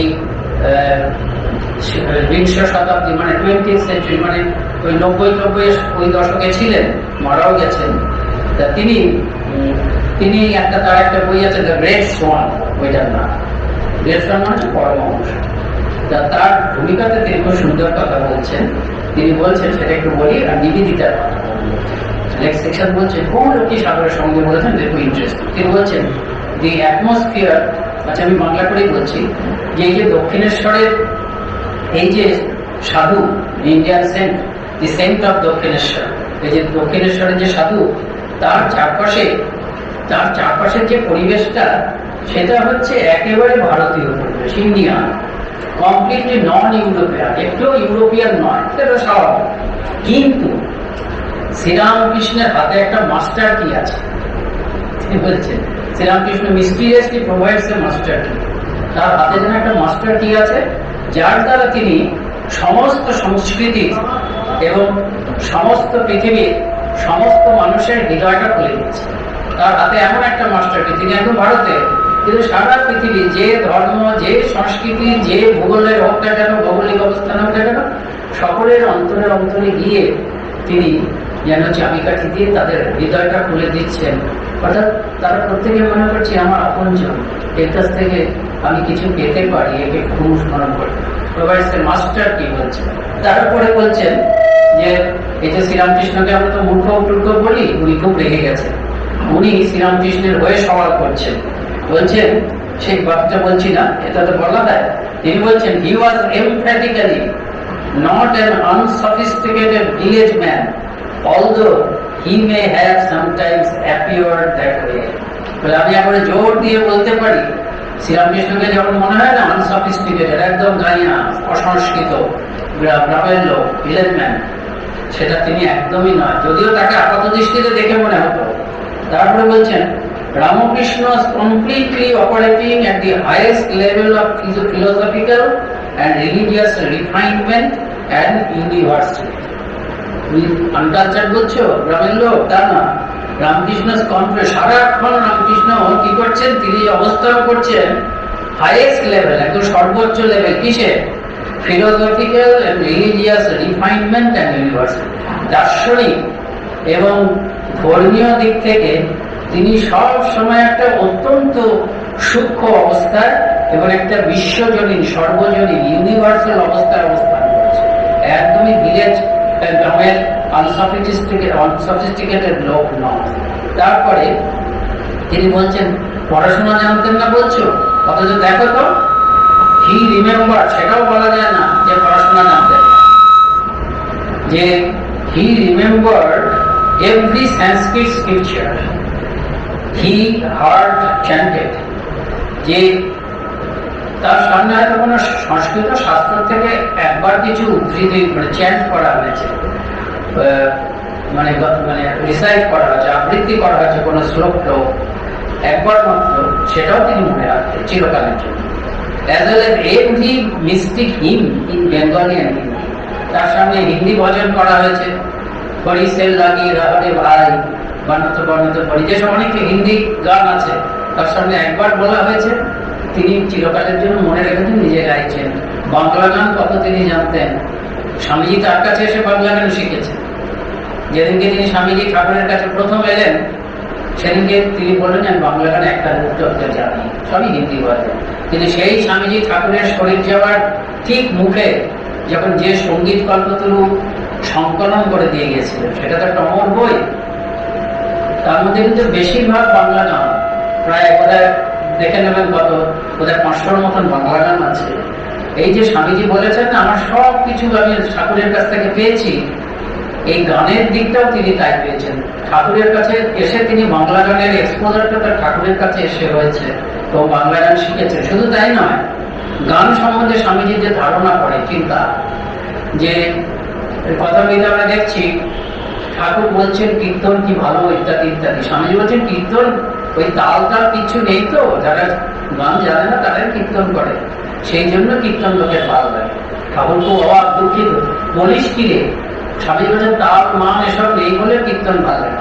বলিস কি রে, করুণ বলে এত ভালো লাগে। এই স্বামীজি পরে যখন সঙ্গীত, ঠাকুর চলে গেছেন, ঠাকুর স্বামীজির সঙ্গীত সম্বন্ধে খুব মানে ভালো মন্তব্য আছে, যেগুলো সব সঙ্গীতজ্ঞরা, সঙ্গীত তাত্ত্বিকরা তারা গ্রহণ করে। সেখানে বলছেন যে আদর্শ সঙ্গীত হচ্ছে কোনটা, আইডিয়াল সঙ্গীত কোনটা হবে, যার মধ্যে ধ্রুপদ এবং কীর্তনের মূল বৈশিষ্ট্যগুলো সমন্বয় হবে। ধ্রুপদের মধ্যে আছে গানের বিশুদ্ধ ব্যাকরণ, আর কীর্তনের মধ্যে আছে ভাব। শুধু ব্যাকরণ হলে হবে না, শুধু ভাব হলেও হবে না। আদর্শ সঙ্গীত হচ্ছে কি, ধ্রুপদের যে বিশুদ্ধ ব্যাকরণ, আর হচ্ছে কীর্তনের যে করুণ রস, ভাব। দেখুন, এটা এই সমন্বয়, এটা তিনি ঠাকুরের কাছ থেকে পেয়েছেন। কাজে স্বামীজি যখন বলছেন আমার সব কিছুর জন্য আমি ঠাকুরের কাছে ঋণী, এই কথাটা কিন্তু ঠিক। তা যাই হোক, তা এটা বলছেন যে লেক্সিক্যাল বলছেন যে তাকে বলবে তুই অশিক্ষিত, এত গান জানতেন, এত সংস্কৃত হিম জানতেন, এত হিন্দি ভজন জানতেন, একবার বলা হয়েছে। কাজে এটা কি, এটা কিন্তু সত্যি কথা। যেমন গোলপাট থেকে শ্রীরামকৃষ্ণের প্রিয় সঙ্গীত বলে একটা বই আছে, আমরা যখন ছিল তখন ওটা বের হয়েছে। শ্রীরামকৃষ্ণ কোন কোন গান শুনতে ভালোবাসেন, সব কটা গান তিনি করেছেন। প্রায় বোধ হয় 250টা গান আছে, আরো বেশি হতে পারে, আপনার দেখে দেবেন বইটা। এই 250টা গান তো আমি কণ্ঠস্থ ছিল, কিন্তু খাতা দেখে গান করতেন না। কিন্তু আপনারা কি কোনো গায়ক গায়িকাকে দেখেছেন যে 250টা গান করছে খাতা না দেখে? এসব বলার পরে কি বলছেন, in secular western terms he was the genius. যে ধর্মের কথা তো বাদ দিই, আধ্যাত্মিক ক্ষেত্রে তো তিনি জিনিয়াস তো বটেই, কিন্তু এই যে জাগতিক যে ব্যাপার, পাশ্চাত্য দৃষ্টিতে যে জাগতিক যে আমরা অগ্রগতি বলি, সেই জাগতিক মাপকাঠিতেও হি ওয়াজ এ জিনিয়াস। তিনি একটা অসাধারণ প্রতিভা। তারপরে তিনি সিদ্ধান্তটা বলছেন খুবই মজার, Ramakrishna is not a coed person from an ancient culture representing a particular religious background. Sri Ramakrishna একটা প্রাচীন কালের একটা কিংভূত কিমাকার লোক নন, যে একটা নির্দিষ্ট আধ্যাত্মিক সংস্কৃতির থেকে তিনি বেরিয়ে এসেছেন, but an Einstein of the planetary civilization of the near future. ওই প্ল্যানেটারি সিভিলাইজেশন পৃথিবীর এই যে সামনে যে একবিংশ শতাব্দী, তিনি বিংশ শতাব্দী যে চলে গেছেন লিখলাম, যে একবিংশ শতাব্দীতে যে পৃথিবীর যে সভ্যতা আসছে, সেই সভ্যতাতে যেমন আইনস্টাইন একজন নক্ষত্র, শ্রীরামকৃষ্ণ কিন্তু সেরকম একজন নক্ষত্র। তিনি প্রাচীনকালের একটা প্রতিনিধি নন, এইটা বলছেন। আর যে ইউনিভার্সাল মেসেজ, তার যে সর্বজনীন বাণী সকলের জন্য প্রযোজ্য, সেটা হচ্ছে the universal message of this blissful sage of Bengal. বাংলার এই আনন্দময় যে সাধু বা সন্ত মহাপুরুষ, তার সর্বজনীন বাণী হচ্ছে কি, এ message of love, harmony and freedom. ভালোবাসার বাণী, সমন্বয়ের বাণী এবং মুক্তির বাণী, স্বাধীনতার বাণী। সত্যি তো তাই, ভালোবাসা। স্বামীজি বলছেন লাভ পার্সনিফাইড, ভালোবাসা, ভালোবাসা, হারমোনি, তিনি সমন্বয় করেছেন, সবকিছু সমন্বয় অবতার। তিনি নিজেই বলছেন যে সমন্বয় করেছে সেই লোক, সেই খাঁটি লোক। আর মুক্তি, সর্বোচ্চ মুক্তি, সবার জন্য মুক্তি, এটা বলছে। নিবেদিতার খুব সুন্দর কথা আছে, সেটা আর এখন বলার সময় নেই। ভালোবাসার কথা বলি, একটু যোগানন্দীর কথা না বলে আজকের দিনটা তো। নিবেদিতা স্বামী ঠাকুরের ভালোবাসার কথা বলছেন। আমরা জানি যে নিবেদিতা শুধু মা স্বামীজির কথা বলেছেন তা না, বলছেন in this man's love there was no limitation, কোনো সীমা পরিসীমা ছিল না ঠাকুরের ভালোবাসা। নিবেদিতা বলছেন কেউ যদি সিনসিয়ার হয় তাহলেই দেখা যাবে যে তার জগতে স্থান পেয়েছে। যে শ্রীরামকে his longing was for the salvation of every soul in a whole world. পৃথিবীর প্রত্যেকটা প্রাণী একদিন মুক্ত হবে, মানে ভগবান লাভ করবে, এটা তার প্রাণের আকাঙ্ক্ষা ছিল। A universal from a universe from which one most insignificant was missing could not have seemed perfect in his eye. শ্রীরামকৃষ্ণের যে জগৎ, সেখান থেকে খুব পাপী, খুব নগণ্য, খুব সামান্য একটি লোককেও যদি তুমি বাদ দাও, শ্রীরামকৃষ্ণ বলবেন আমার জগৎটা ফুটে হয়ে গেছে, ওকেও দিতে হবে স্থান। যত খারাপ লোক হোক, যত অজ্ঞ লোক, মানে যত নগণ্য লোক হোক, শ্রীরামকৃষ্ণের ভালোবাসার জগতে সকলের স্থান। এই হচ্ছে নিবেদিতা বলছেন ভালোবাসা। তখন নিবেদিতা বলছেন এইরকম সর্বগ্রাসী ভালোবাসা, এই ভালোবাসাকেই বলতে হয় ভগবানের মাতৃভাব। এই মাতৃভাবটা রেখে গেছেন শ্রী মায়ের মধ্যে। এই মাতৃভাব শ্রীরামকৃষ্ণের জগতের প্রত্যেকের প্রতি মাতৃভাব ছিল। মা যেমন সন্তানকে ভালোবাসে সেরকম ভালোবাসতেন। তিনি চলে গেছেন, নিবেদিতা আরেকটা চিঠিতে আছে, কিন্তু শ্রীরামকৃষ্ণের জগতের প্রতি ভালোবাসা এটা তো দুর্লভ, কোথায় রাখবেন? যে কোনো জায়গায় তো রাখা যায় না, এত দামি জিনিস। শ্রীরামকৃষ্ণের মানুষের প্রতি ভালোবাসাটা একটা মূল্যবান জিনিস। শ্রীরামকৃষ্ণ মূল্যবান, তার ভালোবাসাও মূল্যবান। কোথায় রাখবেন? যে কোনো জায়গায় রাখা যায় না। সেই জন্য তিনি নিজের হাতে একটি পাত্র তৈরি করেছেন, অমৃত পাত্র। সেই অমৃত পাত্রটা হচ্ছে শ্রী মা। শ্রীরামকৃষ্ণ চলে যাওয়ার পর শ্রী মা সেই ভালোবাসা বিতরণ করলেন। এটা একটু ভ্যালুটা কমিয়ে দেওয়া আবার হচ্ছে, সেই ভালোবাসাটা তিনি বিতরণ করলেন যে সনাতন মা দিতে। আর নিবেদিত তারপর একটা কথা বলছেন যে শ্রীরামকৃষ্ণকে দেখে আমরা বুঝেছি যে old Indian wisdom is not Indian. এই যে প্রাচীন ভারতের যে প্রজ্ঞা, সেটা কোনো মিথ্যা কথা নয়। তারপরে কি? কারণ নিবেদিতা বলছেন এটা সত্যি যে ভারতবর্ষ ছাড়া পৃথিবীর আর কোন দেশে শ্রীরামকৃষ্ণের মতন মানুষের জন্ম সম্ভব নয়। কেন সম্ভব নয়? সমন্বয়ের অবতার, ভালোবাসার অবতার ভারতবর্ষে। কিন্তু তার মানে এই নয় যে শ্রীরামকৃষ্ণ শুধু হি রিপ্রেজেন্টস ইন্ডিয়া অনলি, এটা নয়। তিনি শুধু ভারতবর্ষের কথাই বলছেন তা। তিনি কালীর পূজারী হলেও আমরা তাকে ভাবি কালীর পূজারী, কিন্তু অ্যাকচুয়ালি তিনি নন। তিনি যে বলছেন Sri Ramakrishna the devotee of Kali represents humanity, যাকে আমরা কালীর ভক্ত বলে লোকে অনেকে ভাবে, কেন দক্ষিণেশ্বরে ছিলেন শুধুমাত্র কালীর ভক্ত। তিনি অ্যাকচুয়ালি কিন্তু গোটা মানব জাতির প্রতিরূপ।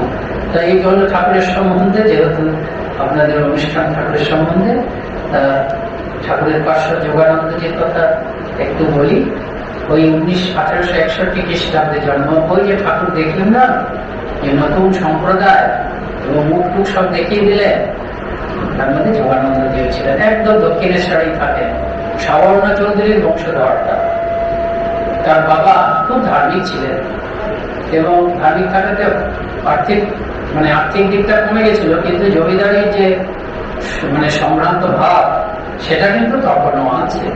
তা তিনি যেহেতু দক্ষিণেশ্বরের একদম কাছেই, তিনি দক্ষিণেশ্বর মন্দিরে যেতেন তিনি, এবং এত সুন্দর বাগান সব দেখতেন। দক্ষিণেশ্বরে একজন পরমহংস আছে, দক্ষিণেশ্বরে একজন পাগলা বামুন আছে শুনছেন।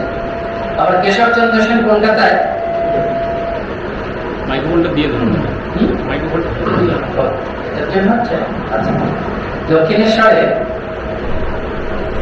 দক্ষিণেশ্বরে এটার জন্য নয় মনে হচ্ছে। যাই হোক, দক্ষিণেশ্বরে একজন পাগলা বামন আছে জান। আবার কেশবচন্দ্র সেন কলকাতাতে তখন দক্ষিণেশ্বরের এক পরমহংসের কথা বলছে। ওরা ভেবেছেন পাগলা বামন তো কি করে পরমহংস হবে, দক্ষিণেশ্বরের পরমহংস আছে সেটা শুনেছেন, কিন্তু লজ্জা পান, লাজুক প্রকৃতি। আর এনার চেহারা কেমন ছিল? দীর্ঘকায় ছিলেন যোগানন্দজি, কৃষকায়, রোগা, দীর্ঘ। আর চোখ কেমন?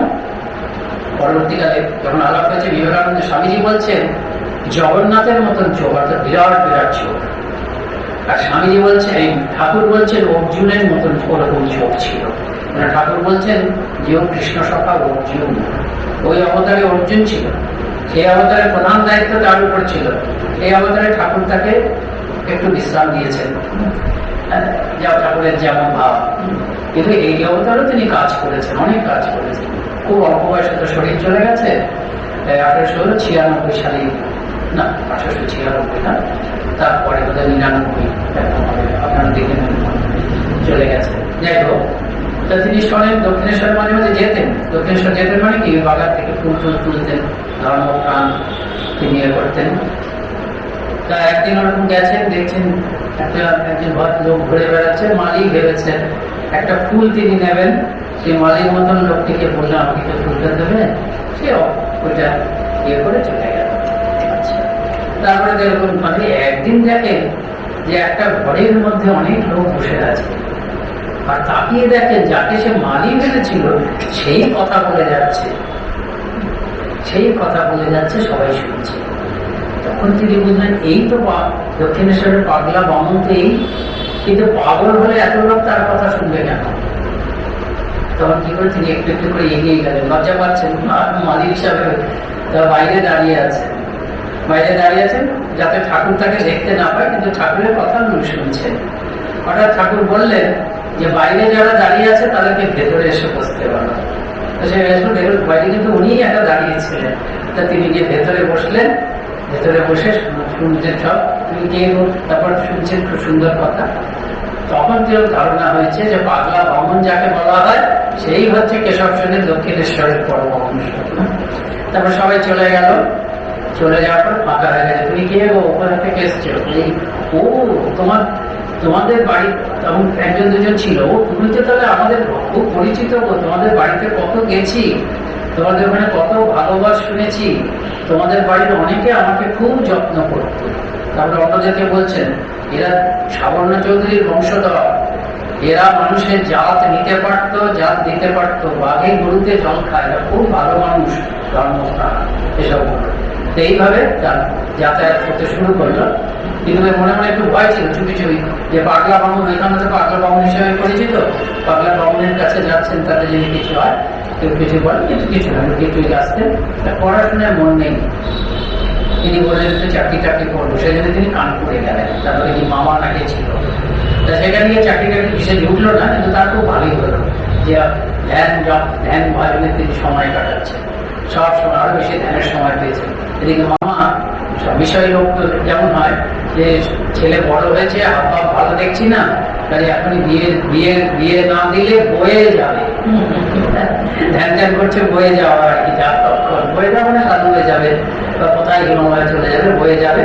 কাজে বাড়িতে সবাই ইয়ে করে বিয়ের সম্বোধন করলো, কিন্তু বাড়ির লোক তো জানে যদি বলে তোমার বিয়ে হচ্ছে আসবেই না, সেজন্য বাড়িতে অসুখ, তাদেরকে ওকে পাঠিয়ে দেওয়া।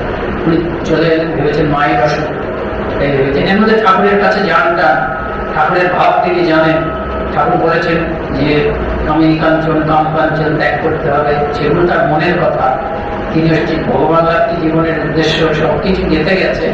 তা এই অবস্থাতে তিনি চাকরি করে এই অবস্থাতে কানপুরে গেলেন। কানপুরে খবর গেল বাড়িতে অসুখ, তিনি উদ্বিগ্ন ভাবে কিনলেন, মায়ের অসুখ হয়েছে। এবং অসুখ টসুখের নামমাত্র নেই, বাড়িতে যেন খুব উৎসবের পরিস্থিতি। কি ব্যাপার, তার বিয়ের প্রয়োজন রয়েছে। তিনি একদম দেখে বসলেন, কিছুদিন বিয়ে করবো না, এটা কেন করেছো বললাম। তখন মা এসে কেঁদে পড়লেন যে বাবা কথা দিয়েছেন, তোমার বাবা এরকম না হলে এখন তো তার খুব অপমান হবে, তুমি আমার দিকে তাকিয়ে আমার কথা ভেবে তুমি রাজি হবে না। মায়ের কথাটা তার কানের মধ্যে বাঁচতে শুরু করলো। খুবই মা এমন করলু ভাবে বলছেন, কাঁদতে কাঁদতে তিনি রাজি হলেন। কিন্তু তারপরে বিয়েতে হয়ে গেল। রাত্রিবেলা যখন মেয়ে তার ঘরে এসছে, তারপর পরে তিনি বলেছেন মনে হচ্ছে যেন শ্মশান যাত্রায় যে হরিবোল হয়, তিনি যেন কানে সেই হরিবোল শুনছেন। বিয়ে তো হয়ে গেল, খুবই খারাপ লাগছে। ঠাকুরের কাছে কথা দিয়েছিলেন, ঠাকুর বলেছেন কামিনী কাঞ্চন, কাম কাঞ্চনের দিকে যাবে না। আমি তো এখন কাম কাঞ্চনের দিকেই যাচ্ছি, আর যাবো না দক্ষিণেশ্বর। চুপ করে বসে, মন খুব খারাপ। এর মধ্যে কি হলো, এর মধ্যে একদিন চাকরি বাকরি তো পাননি, বাড়ির অবস্থা খুব ভালো না, আপনি কি এরকম বাড়িতেই বসে থাকবি? মা বলছে কিন্তু চাকরি বাকরি করার পর দেখবি না, সংসার টংসার দেখবি না? বলে আমি তো তোমাকে বলেছিলাম যে আমি বিয়ে করতে চাই না, তোমরা তো দিলে। ও এসব কোনো কথা হয়? তোর মনে যদি ইচ্ছা না থাকতো তাহলে কি তুই বিয়ে করতি? একদম সংসারের স্বরূপটা এইরকম, যার জন্য করি চুরি সেই বলে চোখ, এরকম সংসার। এখানে একটা থাকা উচিত না, কিন্তু কি করবো, তিনি যাবেন কোথায়? খুব জীবনটা খুব ব্যর্থ এসব ভাবছেন। দক্ষিণেশ্বরে যান না, যাবেন না, প্রতিজ্ঞা করেছেন, কেন কথা দিয়েছিলেন, কোনো কথা তো রাখতে পারেননি। তিনি বারবার করে বলেন যে সংসারে যাবে না, আমাকে তো সেই টাকা পয়সা শরীর করতে রাখতে পারি না। আমি কত প্রশ্ন হয়েছি আজকে বলে। এর মধ্যে ঠাকুর খবর পাঠালেন যে ওই বাড়ির ছেলেটি কিরকম বলো তো, যে কানপুরে যাওয়ার আগে এখানকার কিছু পয়সা নিয়ে গেছে, আমার না তো এখানকার কিছু পয়সা নিয়ে, এখানকার খাজাঞ্চির কাছ থেকে কিছু পয়সা নিয়ে গেছে, সেটার হিসাবটা মেটাবে না। এই খবরটা জানে এরা ঠাকুরের ছক তাকে দক্ষিণেশ্বরে আনার জন্য, এই যে হিসাবটা মেটাবে না। তাহলে এই কথাটা যখন জানে এলো তখন খুব মনে হলো আমি নিশ্চয়ই অধঃপাতে গেছি, কিন্তু তাহলে আমি এত অধঃপতন হয়েছে, ঠাকুরের এমন ধারণা আমার সঙ্গে যে আমি চুরি করবো। সেদিন বিকেলে তিনি গেছেন, তিনি সত্যি সত্যি ঠাকুর একটা কি কিনতে গিয়েছিলেন, খাজাঞ্চির কাছ থেকে পয়সা দিয়ে তিনি কিনেছেন, কিন্তু তারপরে সব কাণ্ড কারখানা নানা রকম হয়ে যাওয়াতে তিনি একটা ফেরত দিতে পারেননি, আমার কানপুরে চলে গেছেন। সেই পয়সাটা নিয়ে তিনি বিকেলবেলায় গেলেন, গিয়ে এখন ঠাকুর একা বসে আছে, যেন তার জন্যই অপেক্ষা করছে। এসেই তার কাছে চলে গেলেন, ভাবস্থ হয়ে বসে আছেন, পরনে কাপড় চোপড় নেই, ভাবস্থ অন্য জগতে আছেন। তিনি এসে ঠাকুরের কাছে এলেন, ওরে কি হয়েছে তো? ঠাকুর খুব ইয়ে করলেন, একদম বিয়ে করেছিস তো কি হয়েছে? এখানকার আমি সব করতে, এখানকার কৃপা থাকলে তোর এরকম 10টা বিয়ে করলেও কিছু হবে না। তুই যদি বিয়ে করে সংসারে থাকতে চাস, তোর বউকে একদিন আর স্ত্রীকে একদিন আনবি, আমি এমন করে দেবো যে স্ত্রী কখনো তোর আধ্যাত্মিক পথে বিঘ্ন হবে না। আর যদি তুই সংসার ত্যাগ করতে চাস, তাতেও আনবি, তোর মায়া আমি একদম সম্পূর্ণ খেয়ে নেবো। এখানকার কি কথা কিছু হবে না। একদম তিনি স্বপ্নেও কল্পনা করতে পারছেন, একদম তো মরে গেছিলেন। তিনি দেখলেন যে এই গুরু তিনি রয়েছেন, এই একদম ভরপুর হয়ে তিনি মাঝে মাঝে বলছে এই যে টাকাটা নিব, ঠিক আছে ঠিক আছে, ওটা তো যতবার বলেন এই পয়সাটা নিই, ও ঠিক আছে গম্ভীরানন্দ জীবনে খুব সুন্দর কথা লিখেছেন। তিনি তো পয়সা ফেরত দিতে এসেছিলেন, মন দিতে তো আসেননি, কিন্তু ঠাকুর একেবারে তার মন প্রাণ ফিরে নিয়ে আর কোন ভাই এটুকু বলি। এখন মহান জীবন, ওনার সব থেকে বৈশিষ্ট্য হচ্ছে ভেতরে ভেতরে খুব তপস্বী ছিলেন, আর যেটা হচ্ছে মায়ের সেবক ছিল। তো মা তাকে খুব ভালোবাসতেন। শারদানন্দজি আসার আগে তিনি সেবা করতেন, কত রকম টাকা পয়সা জমিয়ে রাখতেন, যা পেতেন সেটা জমিয়ে রেখে মায়ের জন্য বাসন কিনে দিলেন। ওই জগদ্ধাত্রী পূজার মাকে যেতে হতো বাসন, কাঠের বাসন কিনে দিলেন। শুধু তাই নয়, আরো কিছু টাকা জমিয়ে পুজোর জন্য একটা জমি কিনেছেন, ওই জগদ্ধাত্রী পুজোর জন্য জমি কিনে রেখে দিয়েছিলেন, যাতে সেটার উপার্জন থেকে জগদ্ধাত্রী পুজো হয়। আরেকটু বিরাট কথা যে তারপরে মা যাকে সেবা করেছেন, আমার বাড়ি আমার দাড়ি শারদানন্দজিকে মায়ের কাছে নিয়ে গেছেন, মাকে চিনিয়ে দিয়েছে উনি। আর মাকে চিনেছিলেন কি উনি পরীক্ষা করেছিলেন, তো ঠাকুরকে পরীক্ষা করতেন নানা রকম ভাবে। ঠাকুরকে দুবার ঠাকুরকে পরীক্ষা করেছে, কিন্তু প্রতিবারই দেখেছেন এই অদ্ভুত ঠাকুর। বারবার তিনি বুঝেছেন এই অদ্ভুত ঠাকুরকে চেনা বড় যায়। একদিন কি হয়েছে যে করোনানি কাল পুজো, অন্য একটা করোনানি কাল পুজো, তারপরের দিন রাত্রিবেলা যে করোনানি কাল, তার প্রসাদের একটা অংশ ঠাকুরের কাছে আসে। সকাল থেকে ঠাকুর দেখুন, কালকে পুজো হয়ে গেল, এখানকার ভাগটা তো এলো না, কেন ঠাকুর ওগো যাকে দেখুন তাকেই জিজ্ঞেস করেন, এখানকার ভাগ তো এলো না, আসছে না দেখে তিনি চটপট করে চটি চাপড়ে পটপট করে খাজাঞ্চির কাছে চলে। যোগীন মহারাজ দেখছেন, যোগীন মহারাজ তো সাবর্ণ চৌধুরীর বংশধর, তার একটা সম্মান আছে। তিনি ভাবছেন ঠাকুরেরও তো একটা সম্মান থাকা উচিত। টকটক করে তিনি চলে গেলেন খাজাঞ্চির কাছে। খাজাঞ্চির কাছে গিয়ে বললেন, ওগো আমার ওই ঘরের একটা ভাগ আসে, আমি তো বলতে পারি ওই ঘরের যে একটা ভাগ আসে প্রসাদে, সেটা এখনো পর্যন্ত আসেনি, তোমরা কি ওটা বন্ধ করলে? এটা তো বন্ধ করা ঠিক নয়, যেটা চলছিল সেটা তো চলা উচিত। না না না, কেন বন্ধ হবে, আপনার কাছে এখনো আসেনি, যে ভুল হয়ে গেছে, আমি এক্ষুনি পাঠিয়ে দিচ্ছি। তো ফিরে এসছে। আর যোগানন্দ মনে মনে ভাবছে যে যতই পরমহংসকার যাই হোক, আসলে তো পুরোহিতের বংশধর, কাজে চাল কলা কোথায় গেল, এগুলো তো থাকবেই, মনে মনে ভাবছে। ঠাকুর এসে তখন বলছেন, তখন তো সবই বুঝতে পারতেন, শোন কি হয়েছে জানিস তো, রাসমণি এ দেবালয় করে গেছেন কেন, যাতে সাধু সেবা হয়, ভক্ত সেবা হয়।